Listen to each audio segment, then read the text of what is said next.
ছিল যে বয়সে কচি, তাও ছিল সে বড় জ্ঞানী। করলো হাতিম প্রমাণ, তার নাম যে কুরবানি।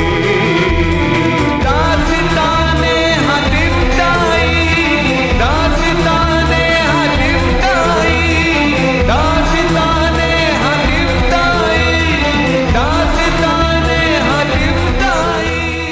মৃত্যু? হ্যাঁ, মৃত্যু।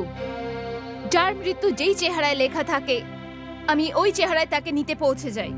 এই জন্য না জানি কোন কোন জায়গা থেকে শেহজাদিদের প্রস্তাব আসতো, কিন্তু হাতিম সবসময় বিয়ের কথা নাকচ করে দিত। আমার শেহজাদিকে দেখার পর উনি ওনার ইরাদা নিশ্চয়ই বদলে দেবেন। নিশ্চয়ই। আমিও এটাই চাই যে আমার হাতিমের বউ শেহজাদির বাগদাদের মতন সুন্দরী আর সৎ হোক। শেহজাদি এমন প্রস্তাবে না করে দিয়েছে। একজন নিষ্পাপের চোখ বাঁচানোর জন্য আমি 1000 শর্ত মানতে রাজি আছি।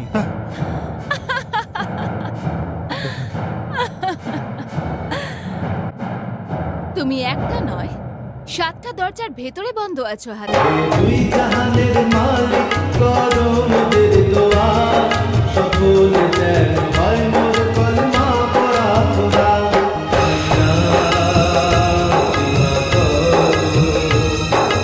দয়াল হে কৃপা করো।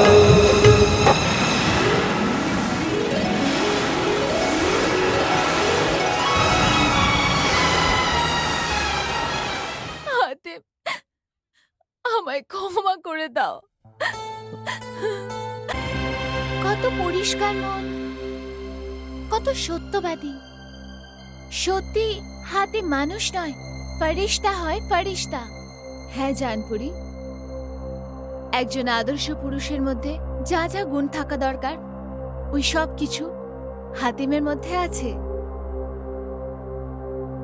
এই জন্যই তো নীলাম্বরী আমার মনে ওকে দেখার আশা জেগে উঠেছে। কি? আমি হাতিমকে দেখতে চাই নীলাম্বরী। এ তুমি কি বলছো শেহজাদি? যদি যদি মালিকা আলিয়া শুনে নেয় তাহলে উনি ঘর মাথায় তুলবেন। উনি কোনোভাবেই এই জিনিসটা মেনে নেবেন না যে ওনার প্রাণের টুকরো কোনো মানুষের সাথে দেখা করার ইচ্ছে রাখে। এখন আপনি যান, আরাম করুন। আমি কাল সকালে কথা বলবো। না, কাল নয়। আমি হাতিমের ব্যাপারে আরো কিছু শুনতে চাই। আমার খুব মজা হচ্ছে, কিন্তু আমার ঘুম পাচ্ছে শেহজাদি। তাহলে আমিও এখানে শুয়ে পড়বো। না, যদি মাল্লিকায়ে আলিয়া জানতে পেরে যায় যে আমি আপনাকে কোনো মানুষের ব্যাপারে বলেছি, তাহলে উনি খুব রেগে যাবেন। ওনার তো স্বভাবই যে কোনো সময় রেগে যাওয়ার। তুমি ঠিক বলছো চাঁদ।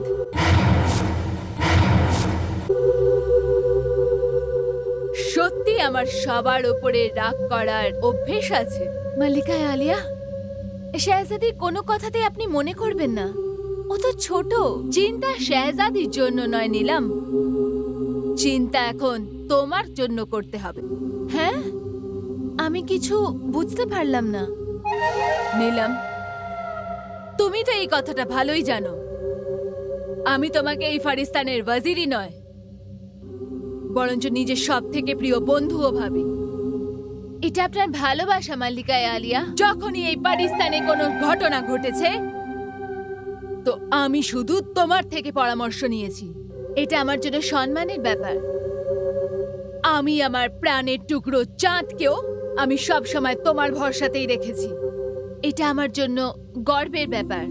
আমিও আমার নিজের থেকে বেশি তোমাকে ভরসা করেছি, শুধু তোমাকে। খুদা জানেন মাল্লিকায়ে আলিয়া, আমি সব সময় আপনার বিশ্বাসের সম্মান রেখেছি। আমি জানি নীলাম, আমি সব কিছু জানি, আর এই জন্যই তো আমি তোমায় পুরস্কার দিতে চাই।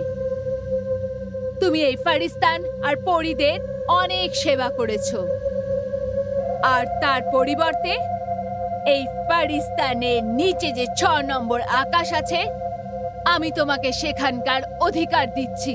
কি? আমি তোমাকে 6 নম্বর আকাশের মল্লিকা করছি। অভিনন্দন নিলাম যে আজ থেকে তুমি এই 6 নম্বর আকাশের মল্লিকা থাকবে। আমি আশা করছি যে তুমি ওখানেও পাকিস্তানের মতো নিয়মের খেয়াল রাখবে। স্বর্গের এক ধাপ নিচে নামা সত্ত্বেও আমার মতো ক্ষুদ্র মানুষকে অনেক উঁচু বানিয়ে দিয়েছেন মল্লিকা আলিয়া। আমি আপনার এই সম্মানের জন্য সব সময় আপনার কাছে ধন্যবাদ থাকবো। কিন্তু নীলম, আমি তোমাকে ছাড়া এই পাকিস্তানে থাকতে পারবো না। চাঁদ, তুমি তোমার ভালোবাসার জঞ্জালে ওর উন্নতিকে আটকিও না। আমি যে পুরস্কার ওকে দিয়েছি ও তার থেকেও বেশি পাওয়ার যোগ্য। আমার জন্য আপনার এইটুকু করাই আমার জন্য যথেষ্ট। আমি তোমার থেকে এটাই আশা করেছিলাম নীলম।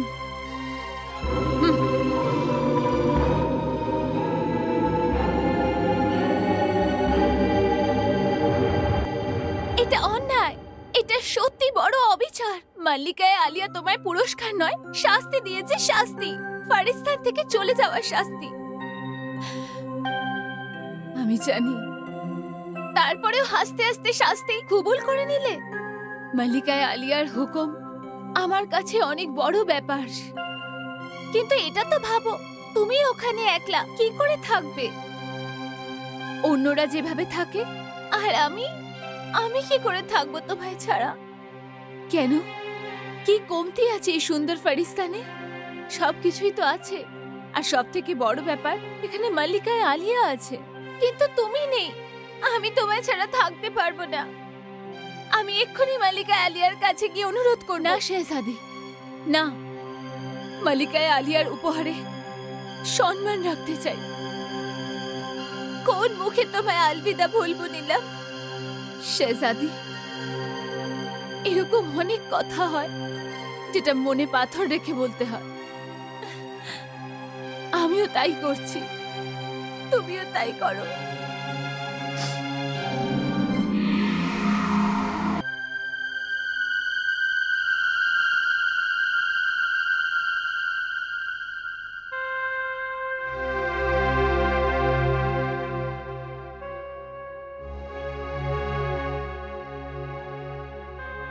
গোলাপ, গোলাপ পরি। কে? আমি শেহজাদি। আপনি?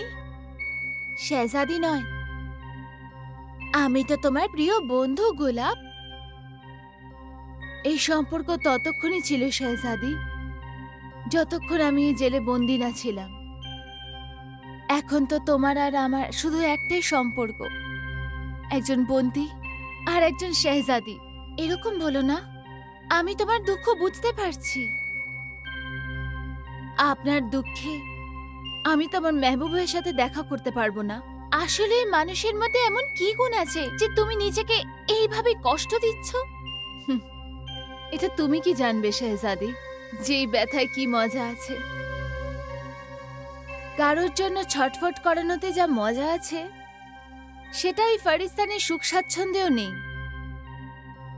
জানো, যখন ও ভালোবাসার সাথে আমার দিকে তাকায়, তো এমন মনে হয় যেন হৃদয় এক একটা তার ঝাঁঝিয়ে উঠেছে। যখন ও আমার হাতকে নিজের হাতে নেয়, তখন মনে হয় সারা বিশ্বের সম্পত্তি আমার মুঠোয় চলে এসছে। যখন ও নিজের মজবুত বাহুতে আমাকে ধরে নেয়, তখন সেই প্রেমের গন্ধ আমার শিরা উপশিরায় পৌঁছে যায়। কি হাতিম এরম একজন মানুষ? হাতিম? হে হাতিম? নীলাম্পারি বলতো উনিও একজন খুব ভালো মানুষ। ওনার প্রশংসা শুনে শুনে আমার মনে ওনাকে দেখার ইচ্ছে জেগে উঠেছে। ও, তাহলে শেষ অবধি আপনার মনেও কোনো মানুষকে দেখার ইচ্ছে জেগে উঠল? বাহাদুরি আর সাহসিকতায় ওর কোনো তুলনা নেই। আর ভালোবাসায়? ভালোবাসায় ও কি কাউকে এতটাই ভালোবাসে যতটা মেহবুব আমায় ভালোবাসে? সেটা তো আমি জানি না, কিন্তু নীলাম্পারি বলতো যে ওনার প্রেম ভালোবাসায় কোনো ইচ্ছে নেই। ইচ্ছে না থাকলেও নিশ্চয়ই একদিন জেগে উঠবে। যেদিন ও তোমার মতো সুন্দরী পরীকে দেখবে, হয়তো তুমিই দেখতে পাবে আমায়। কিন্তু সেটা কি করে হতে পারে? ও ওখানে মর্তে আর আমি এখানে ফারিস্তানে। যদি তুমি ওর সাথে দেখা করতে চাও তাহলে আমি তোমাকে পৃথিবী যাওয়ার রাস্তা বলে দেব। না না, আমি মর্তে যাওয়ার ভুল করব না। তোমার শাস্তি তো আমার সামনেই আছে। যদি মল্লিকা আলিয়া জেনে যায় তাহলে উনি আমাকেও জেলে ঢুকিয়ে দেবেন। যে শাস্তিতে ভয় পেয়ে যায় সে কাউকে কি ভালোবাসবে? যাও শেহজাদি যাও। এই ভালোবাসার প্রেম তোমার মতো দুর্বল পরীর দ্বারা হবে না। তুমি তো রেগে গেলে।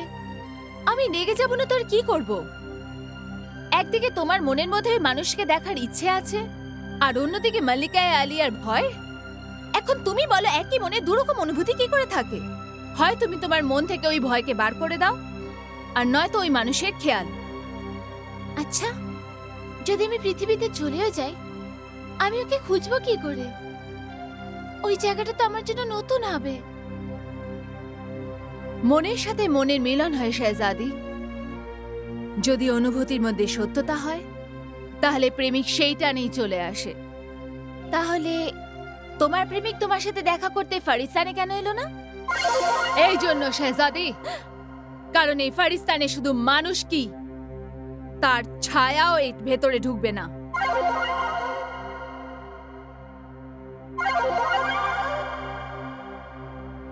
নিলামে চলে যাওয়ার পরে তুমি এই বাগবাগ পরী থেকে মানুষের গল্প শুনতে চলে এলে? না না, আমি তো এমনি এখান দিয়ে যাচ্ছিলাম। আমি ভাবলাম ওর সাথে দেখা করে যাই। আমাকে মিথ্যে বলো না। এটা একটা জেলখানা, কোনো সরাইখানা নয় যেখানে মুখ উঠিয়ে তুমি গল্প করতে এলে। মনে রেখো, এরপরে তুমি কি তোমার খেয়ালও যেন এখান দিয়ে না যায়। যা হুকুম। আর তুই গোলাপ পড়ি, এরপর থেকে তুই যদি কখনো আমার চাঁদকে নিজের অপয়া, ফালতু বা অন্য মানুষের গল্প শোনানোর সাহস করিস তাহলে আমি তোকে এর থেকেও বড় শাস্তি দেব। প্রেমিকের থেকে আলাদা হয়ে যাওয়া থেকে বড় আমার থেকে আর কি শাস্তি হতে পারে মল্লিকা আলিয়া? মনে হয় জেলের অন্ধকারে এখনো অবধি তোর হৃদয়ের আলোর আশা বাকি আছে। মনের মধ্যে যখন ভালোবাসার আলো জ্বলে ওঠে, সেটাকে এই জেলখানার অন্ধকার কি পৃথিবীর কোনো শক্তি মেটাতে পারবে না। আপনিও না মল্লিকা আলিয়া, আপনিও না। আমি এই ফারিস্তানের মল্লিকা, এখানে আমার হুকুমত চলবে। আমি যদি চাই আমি এক্ষুনি আর এই মুহূর্তে তোকে জ্বালিয়ে ছাই করে দিতে পারি। তাহলে সেই ছাই উড়ে প্রেমিকের বস্ত্রে গিয়ে লাগবে। আমি তোকে জলের ফোঁটা বানিয়ে দেব। তাহলে সেই ফোঁটা ভালোবাসা হয় প্রেমিকের ওপরে পড়বে।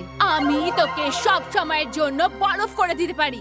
তাহলে সেই বরফ প্রেমের আগুনে জ্বলে ওঠা প্রেমিকের হৃদয়কে ঠান্ডা করবে। তাহলে আমি তোকে বানিয়ে দেব আগুন। আগুন যদি ওই আগুন ওই প্রেমিকের কাছে পৌঁছেও যায় তাহলে ওকে জ্বালিয়ে ছাই করে দেবে। যদি এই ফারিস্তানে একটু আগুন লেগে যায় তাহলে শুধু আমিই নয়, সারা ফারিস্তান জ্বলে ছাই হয়ে যাবে। মল্লিকা আলিয়া, ওরা কি চায় রাজপুত্র থেকে? এই ধাঁধাটা কি? এই ধাঁধার উত্তর খোঁজার জন্য বেরিয়ে পড়েছে এই ছিল যে বয়সে কচি, তাও ছিল সে বড় জ্ঞানী। করলো হাতিম প্রমাণ, তারি নাম যে কুরবানি। দাস্তানে হাতিম তাই, দাস্তানে হাতিম তাই, দাস্তানে হাতিম তাই, দাস্তানে হাতিম তাই।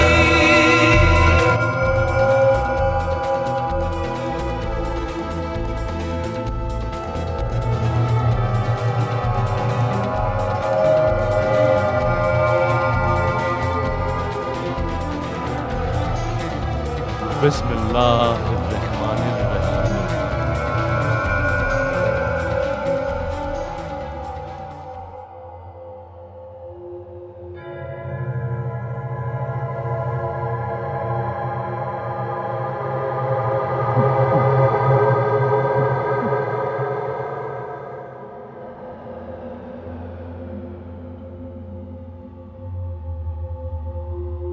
হে আল্লাহ, তোকে অনেক অনেক ধন্যবাদ।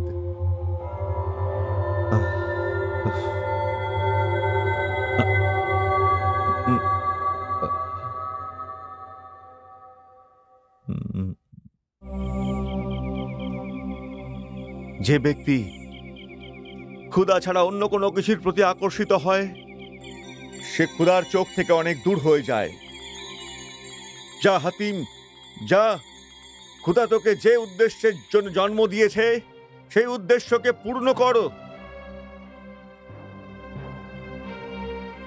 আজ আমার ওপর প্রমাণিত হয়েছে যে উনি আপনাদের তিনজনের এই সমস্যা সমাধানের জন্য আমাকে এই পৃথিবীতে পাঠিয়েছেন।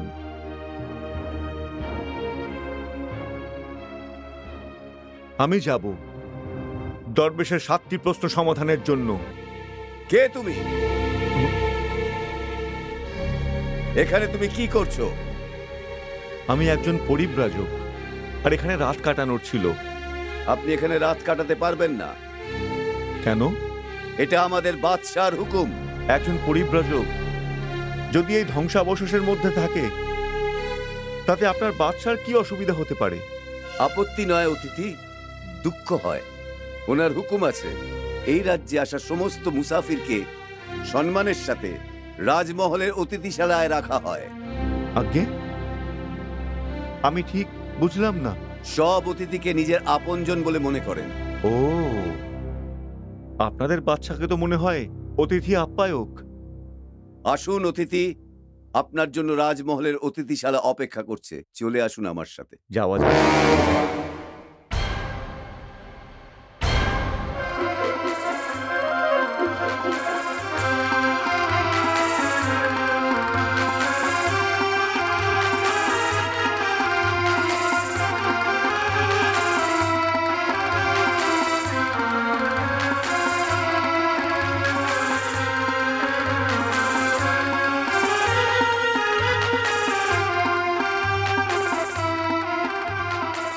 আপনি আরাম করুন।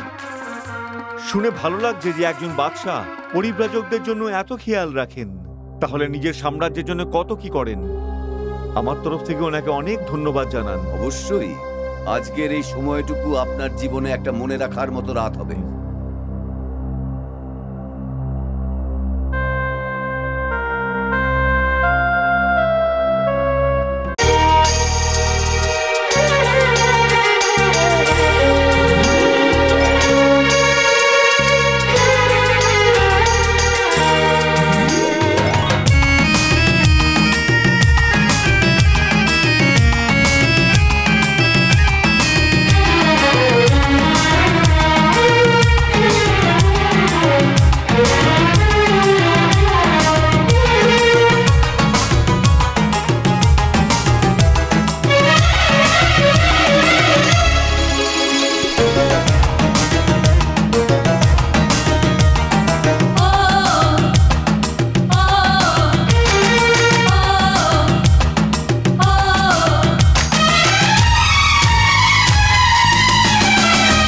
জাদুয়ে চোখে আমার বিজুড়িয়ে ঠোঁটে আমার চোখে রেখে দেখো চোখে দৃষ্টিতে নেশা আমার কোমল দেহ আমার কুন্তলে কেশ আমার চোখে মধুর নেশা লালিমা গালে আমার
বাস, অনেক হয়ে গেছে তোমার এই নাটকবাজি।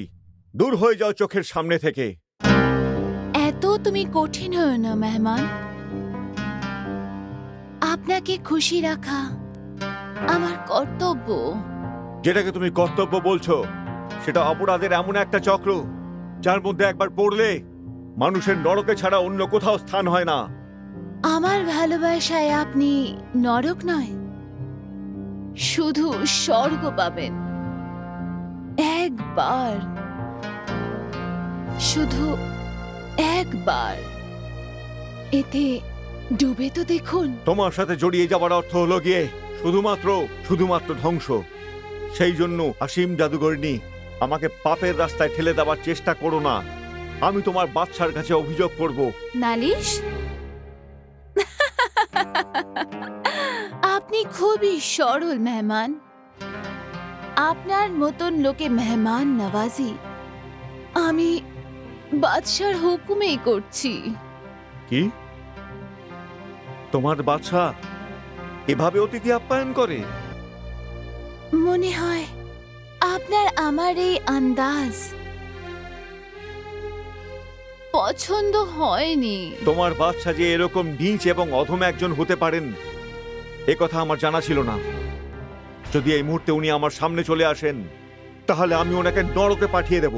তাহলে এত দেরি করছেন কেন অতিথি? আপনি? আমি এই রাজ্যের বাদশা আছি। ও, তাহলে আপনি হলেন সেই অতিথি নওয়াজ যে অতিথির সামনে আহারাদির পরিবর্তে সুন্দরী নারীদেরকে অতিথির সামনে পেশ করেন।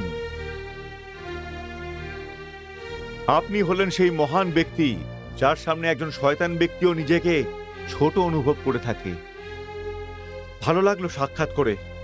আমি জানি আমার সাথে দেখা করে আপনি খুশি নন, কিন্তু তোমার সাথে দেখা করে আমার মনে হয় আমি আলোক রশ্মির দেখা পেয়েছি।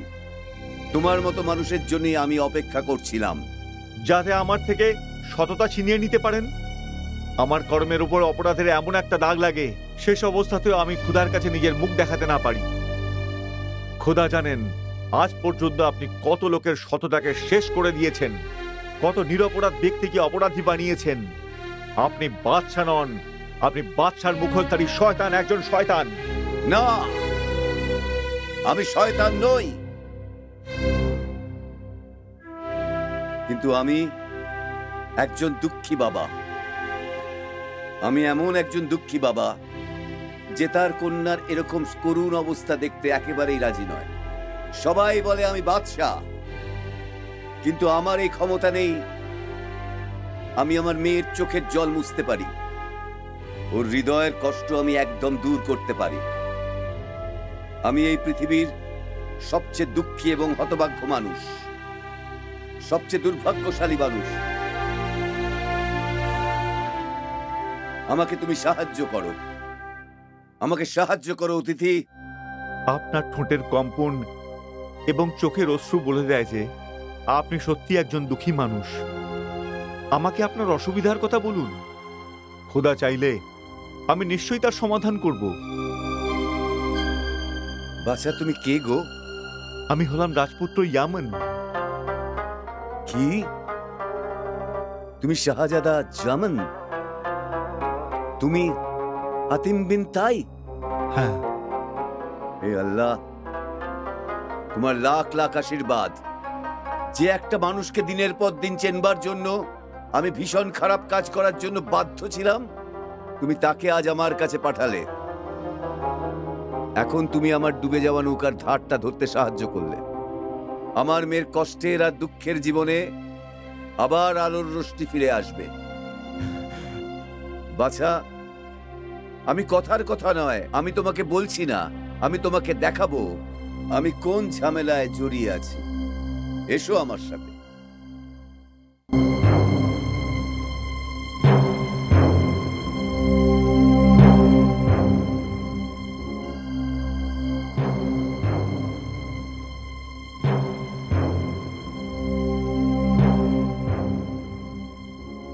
এসো। আমার মেয়ে, আমার মেয়ে, দরজাটা খোলো। খোদার জন্য আমাকে বিরক্ত করবেন না আব্বা হুজুর। আপনি চলে যান এখান থেকে, আমি দরজা খুলবো না। ওগো মেয়ে, দেখো একবার কে এসেছে। আমি কারোর সাথে দেখা করতে চাই না আব্বা হুজুর। আমি বললাম তো, আমাকে একলা ছেড়ে দিন। মেয়ে, যে মানুষটাকে আমরা এতদিন ধরে খুঁজছিলাম, আমি তাকে পেয়ে গেছি। খুদার আশীর্বাদে সব ঠিক হয়ে যাবে। কিচ্ছু ঠিক হবে না আব্বা হুজুর, কিচ্ছু ঠিক হবে না। আমার ভাগ্যে শুধু এইভাবে তিলে তিলে বেঁচে থাকা, তিলে তিলে বেঁচে থাকা। না মা, এরম ভাবে বলতে নেই। এ কোনো সাধারণ মানুষ নয়। এ শাহজাদা ইয়ামান আছে, এ হাতেম বিন তাই।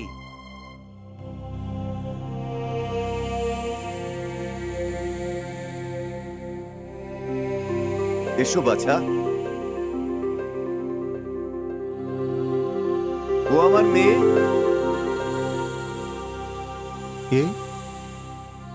এই তো আমার মেয়ে। সুবহান আল্লাহ, রূপ সৌন্দর্যে আপনার এই কন্যা তো অপূর্ব সুন্দরী। লাজবাব ছিলাম শেহজাদে ইয়ামান, লাজবাব ছিলাম। কখনো এই ছবি সত্যি লাজবাব ছিল, কিন্তু আজ কিচ্ছু নেই। আমি আপনার এই কথার মানে বুঝলাম না। কথায় আছে মানুষ তার কর্মফল ওপরে গিয়ে পায়, কিন্তু আমি আমার কর্মফলের শাস্তি এই পৃথিবীতেই পেয়ে গেছি। আমি তাও কিছু বুঝতে পারলাম না। যেই ছবি দেখে আপনার ঠোঁট দিয়ে আজকে সুবহানাল্লাহ বেরিয়েছে, ওই ছবি এখন আমার জীবনে অতীত, আমার জীবনের অতীত। কিন্তু আমার আজ এই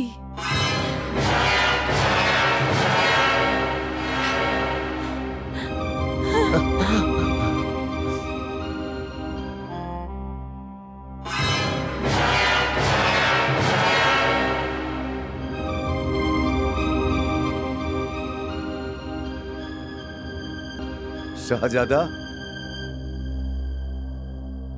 সৃষ্টিকর্তার এক বিরাট খেয়াল। যখন মানুষ তার মনুষ্যত্ব ভুলে যায়, একদম জানোয়ারের মতো আচরণ করে, তখন খোদা ওকে জানোয়ারের চেয়ে অধম জায়গায় নিয়ে যায়। ইঙ্গিত দেবেন না আমাকে বাদশাহ হুজুর। আমাকে ঠিক করে খুলে বলুন যে আপনার কন্যার এই অবস্থা কি করে হলো। শাহজাদা, বিয়ের পরে আমার একটা ছেলে সন্তানের আশা ছিল, কিন্তু খোদা আমাকে কন্যা সন্তান দিল। আমার তো খুব আফসোস হয়েছিল, কিন্তু আমি আমার মেয়েকে ছেলেদের মতো মানুষ করেছিলাম। আমি আমার মেয়েকে শাহজাদার পোশাকে দেখে আমি আনন্দে একদম সব ভুলে গেছিলাম। আমি একে ধনুর্বিদ্যা, তরোয়ার বিদ্যা, ঘোড়সওয়ারি সবকিছু শিখিয়েছিলাম, যাতে কেউ না বলে ও নারী। আমি যখন শিকারে যেতাম, সবসময় আমি ওকে সাথে নিয়ে যেতাম। একবার কি হলো, আমার মেয়ে শিকারে একদম একা চলে গেল।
কি করছো তুমি?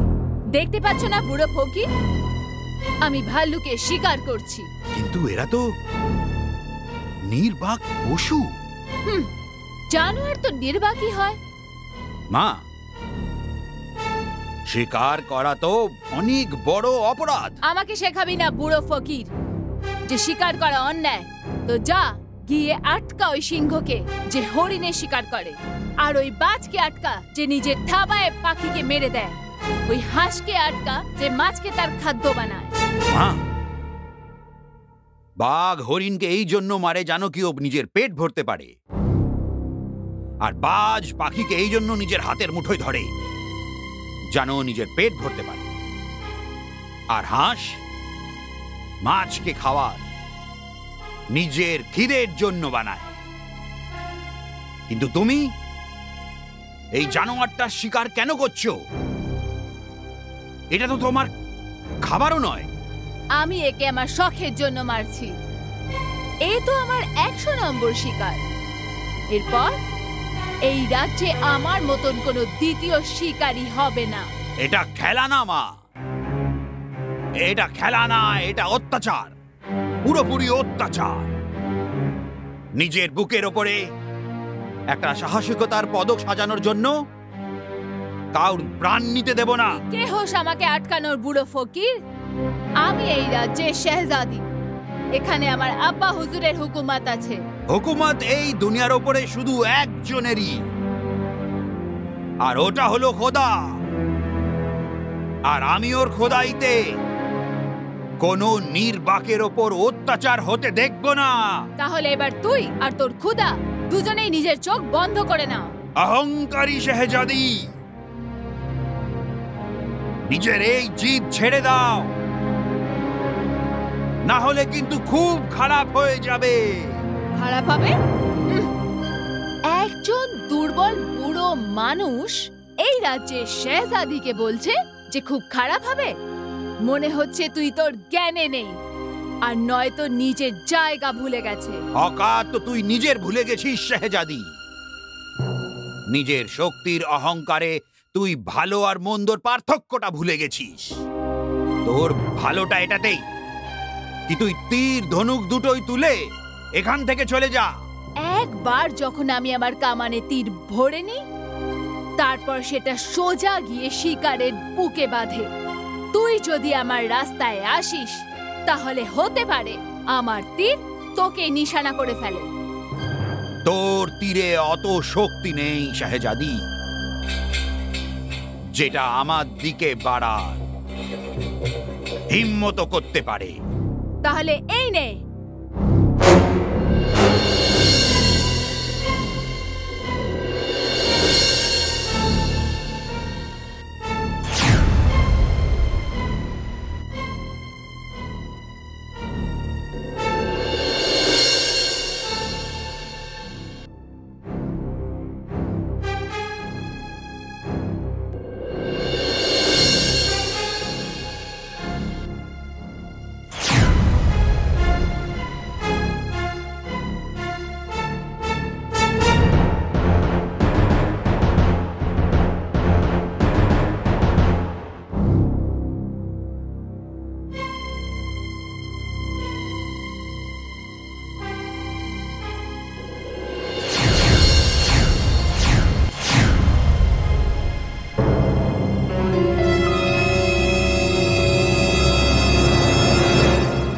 মনে হয় তুই দরবেশ নয়, কোন জাদুঘর। জাদুঘর আমি নই, জাদুঘর তো ও। তুই নিজের ইচ্ছা কখনো পূর্ণ করতে পারবি না শেহজাদি। চলে যা, চলে যা, চলে যা এখান থেকে। না, আমি আমার 100 নম্বর শিকারকে ছেড়ে কোথাও যাব না। দরবেশ, শয়তান শেহজাদি। বুড়ো ফকির, যে চোখ দিয়ে তুই জাদু দেখাচ্ছিলিস, আমি তাতেই ধুল ছিটিয়ে দিয়েছি। এখন তুই আমার কিচ্ছু বিগড়াতে পারবি না। শেহজাদি, তুই আমার ওপর নয়, তুই নিজের খুশির ওপরে ভস্য ফেলেছিস। আমি তোকে স্বীকার করতে দেব না।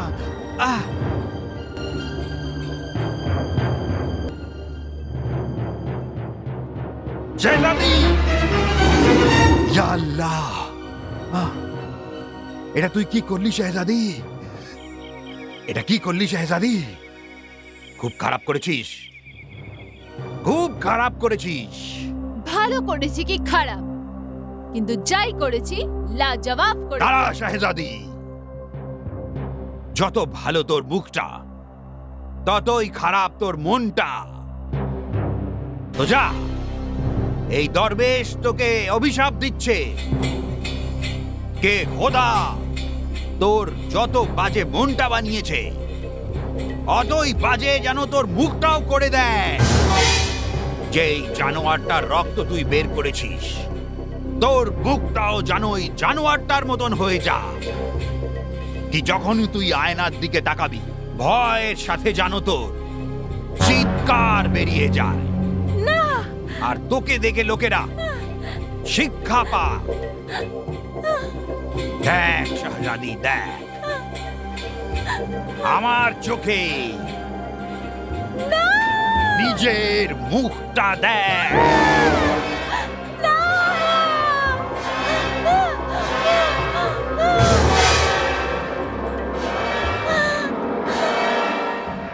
মুখটা দেখ।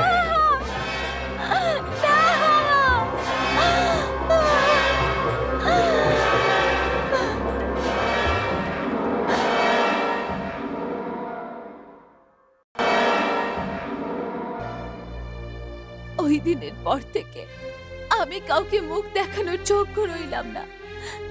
যদি আত্মহত্যা হারাম না হতো, তাহলে আমি কতদিন আগে নিজেকে শেষ করে দিতাম। আমি এই খারাপ জীবন থেকে মুক্তি পেয়ে যেতাম। মৃত্যু তো কোনো চিকিৎসা নয় রাজকন্যা। আপনার এই সমস্যার অন্য সমাধানও তো হবে। শাহজাদা, সবকিছু চেষ্টা করেছিলাম সারানোর জন্য, কিন্তু কোনো লাভই হলো না। সমস্ত প্রশ্ন নিয়ে আমরা সেই দরবেশের কাছে চলে গেলাম। পায়ে পড়ে তার কাছে আমরা প্রার্থনা করলাম, হে খুদা আমার দরবেশ, আজ আমি বাদশা নই। এক বাবা তার দুঃখের প্রার্থনা নিয়ে আপনার পায়ের কাছে এসেছে। দরবেশ বাবা, আমি আমার মেয়ের এই দুরবস্থা দেখতে পারছি না। ওর এই গুরুতর পাপকে ক্ষমা করে দিয়ে ওকে জীবনমৃত অবস্থা থেকে বাঁচান আপনি। এ আমার অধিকারে নেই বাদশাহ। এটা ওই যুবকের ওপর নির্ভর করে, যে সারা জীবনে কোনো গুনাহ করেনি। ও তোর রাজ্যে আসবে, আর তুই ওকে আমার কাছে নিয়ে আসবি। আর যদি ওই তলোয়ারের ধারে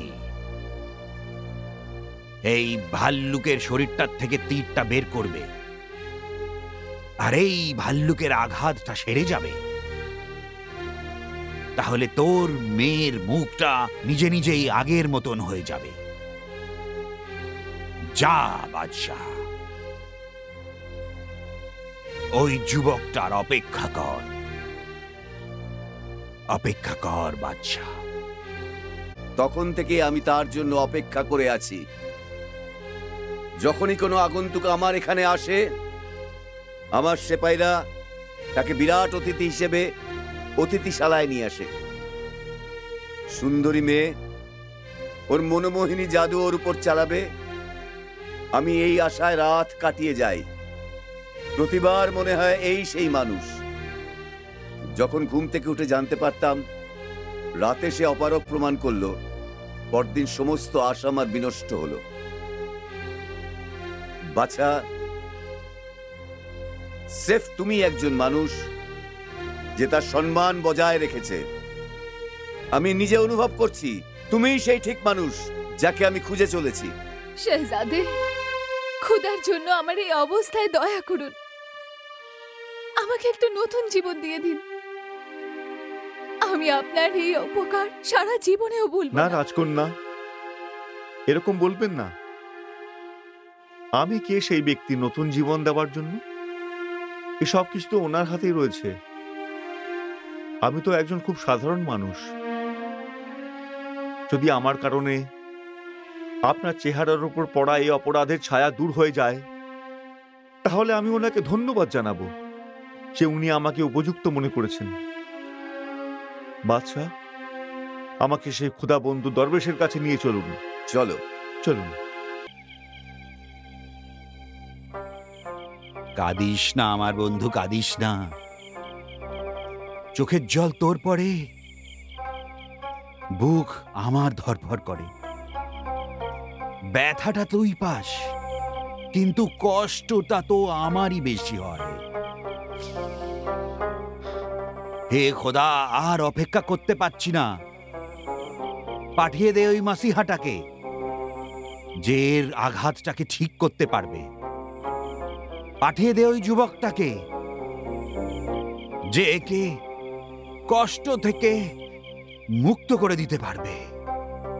হে আল্লাহ। দরবেশ বাবা, দরবেশ বাবা। বাদশাহ, খুব খুশি দেখাচ্ছ। খুশিরই তো কথা বাবা। কি তুমি ওই সঠিক মানুষটাকে খুঁজে পেয়েছো? হ্যাঁ বাবা, খুদা সঠিক মানুষকে আমার কাছে পাঠিয়ে দিয়েছে, যে আমার মেয়ের কুরূপকে সম্পূর্ণ দূর করে দেবে, আমার হৃদয়ের কষ্টকে দূর করে দেবে। আল্লাহ, বাচ্চা, আল্লাহ। আমার বাচ্চা, আমার কাছের মানুষ, এসো। দরবেশ বাবার ইচ্ছেকে পূর্ণ করো, আমার দুঃখের ছায়াকে সম্পূর্ণভাবে দূর করো। এসো।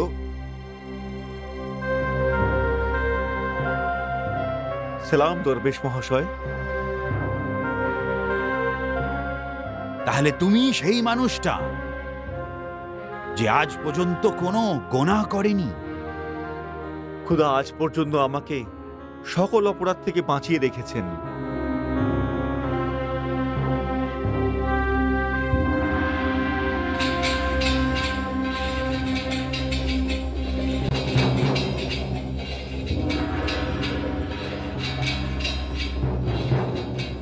এক্ষুনি জেনে যাব কি তুই কতটা সঠিক মানুষ। আল্লাহ, আল্লাহ, আল্লাহ, আল্লাহ।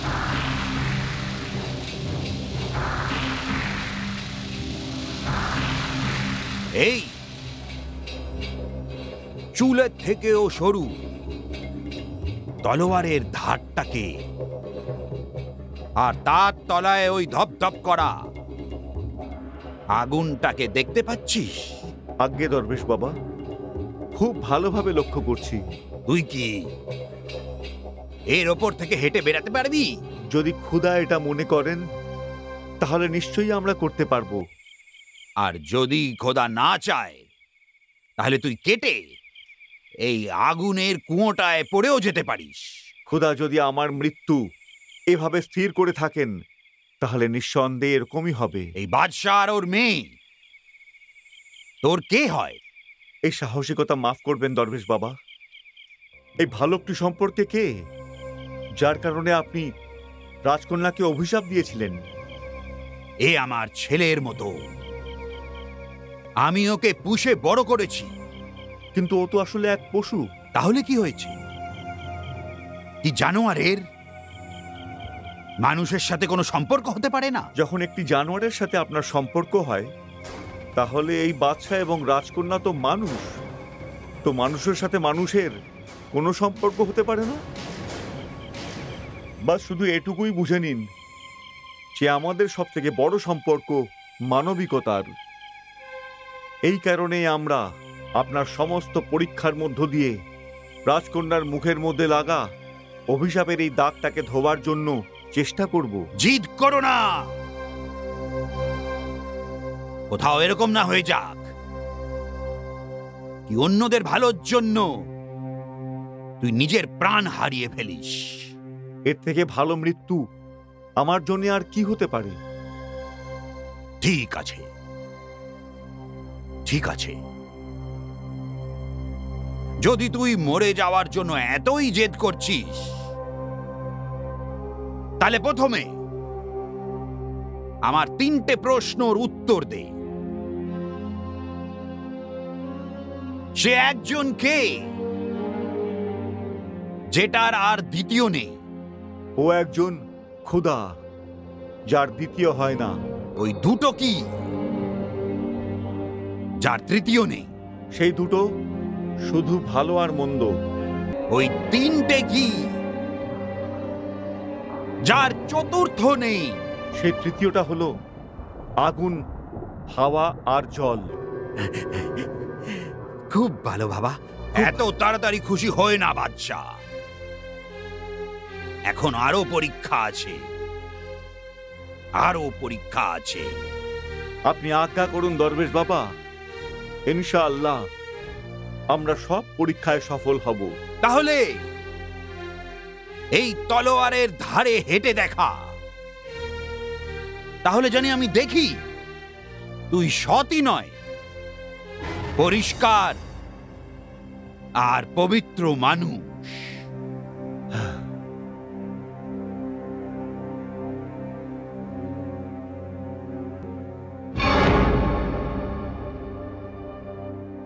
সব সত্য এবং পবিত্রতা হলো শুধুমাত্র খোদার জন্যে।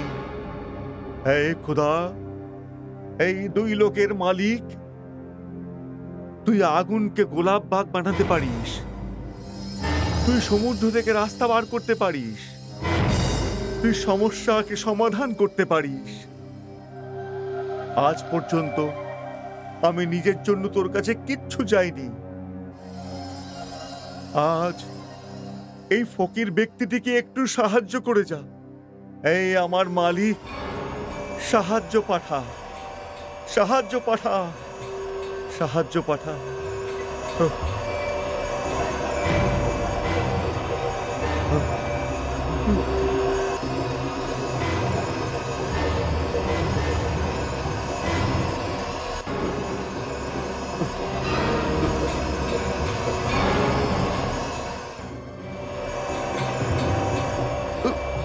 আল্লাহ,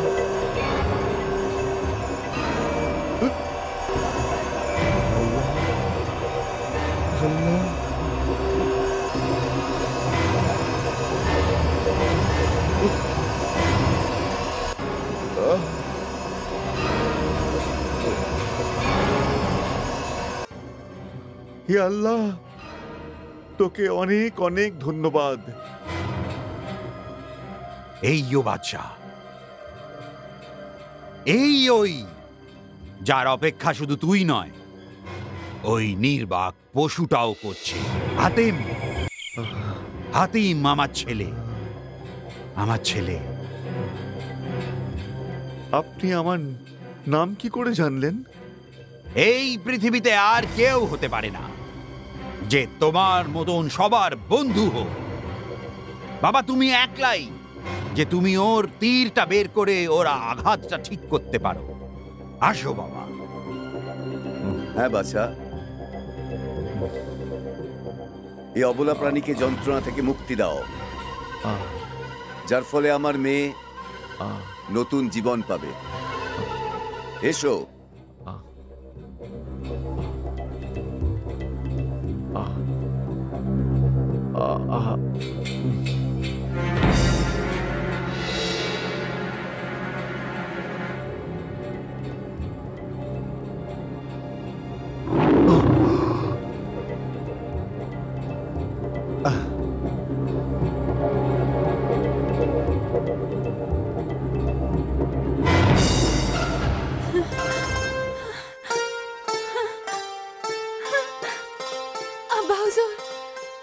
মনে হচ্ছে আমার চেহারা ঠিক হয়ে গেছে। হ্যাঁ মেয়ে, একদম সম্পূর্ণ ঠিক হয়ে গেছে। সত্যি আব্বা হুজুর? হ্যাঁ মেয়ে, একদম ঠিক হয়ে গেছে। ইয়া খুদা, তোমাকে লাখ লাখ ধন্যবাদ।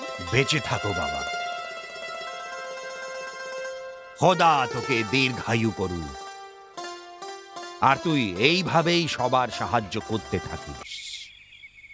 শেহজাদে, আমার মহসেন, আপনি আমাকে নতুন জীবন দিয়েছে। বাছা, আমি কিভাবে তোমাকে ধন্যবাদ জানাবো? আমার কাছে কোনো ভাষা নেই। আমি সারা জীবন কৃতজ্ঞতায় মাথা নুয়ে থাকবো। আপনি আমাকে লজ্জা দেবেন না বাদশাহ হুজুর। আমি যা কিছুই করেছি সবকিছু ক্ষুধার আনন্দের জন্য করেছি। আপনি আমাকে আশীর্বাদ করুন, উনি যাতে সদা আমার ওপর খুশি থাকেন। এখন আমার জীবনে আপনার অধিকার আছে শেহজাদে। আপনি যদি আমাকে দাসীও বানিয়ে রাখেন তাহলেও আমি খুশি হব। না গো রাজকন্যা, খোদা আমাদের এই পৃথিবীতে সকল মানুষকে একই রকম বানিয়েছেন। ওনার দৃষ্টিতে কেউ মালিক নয়, না গোলাম। তাহলে আমরা কে কারুকে ভৃত্য বানানোর জন্য? বাছা, এটা আমার সৌভাগ্যই হবে। তুমি আমার মেয়েকে গ্রহণ করো, তুমি একে বিবাহ করো, তুমি আমার জামাই হও। এরপর আমার আনন্দের আর কিছু থাকবে না। আপনি আমাকে ক্ষমা করবেন বাদশাহ হুজুর। আপনি বললে পরে আমি আমার প্রাণ বার করে আপনার কাঁধে বসিয়ে দেব। কিন্তু আমি আব্বা হুজুরকে এই কথাই বলেছি যে বিবাহ করাটাই আমার জীবনের উদ্দেশ্য নয়। এখন আমাকে অনেক বড় কর্ম সফল করতেই হবে, অনেক বড় কাজ করতে হবে। আমি জানি বাবা, আমি তোর জীবনের উপলক্ষটা ভালো করে জানি। তাই জন্য তোকে কেউ আটকাতে পারবে না, না মা, না বাবা, না বন্ধু, না আত্মীয়, না আর কেউ।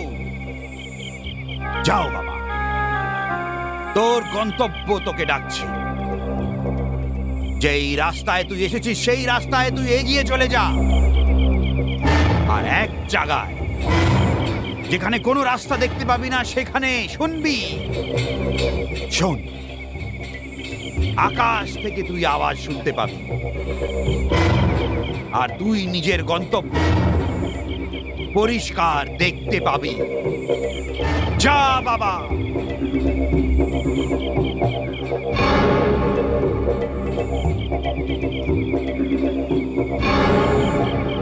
ঠিক আছে বাদশাহ হুজুর, খুদা হাফিজ। খুদা হাফিজ বাছা। খুদা হাফিজ রাজকন্যা। খুদা হাফিজ আমার মহসিন।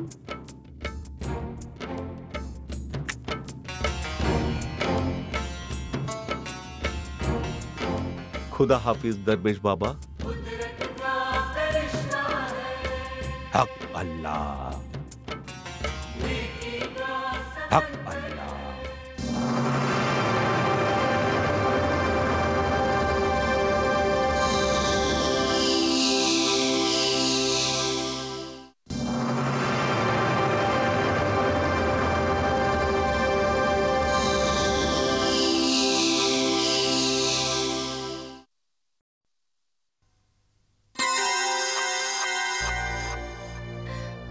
আব্বা হুজুরের বাহা তো কাজ করতে শুরু করেছে শেহজাদে।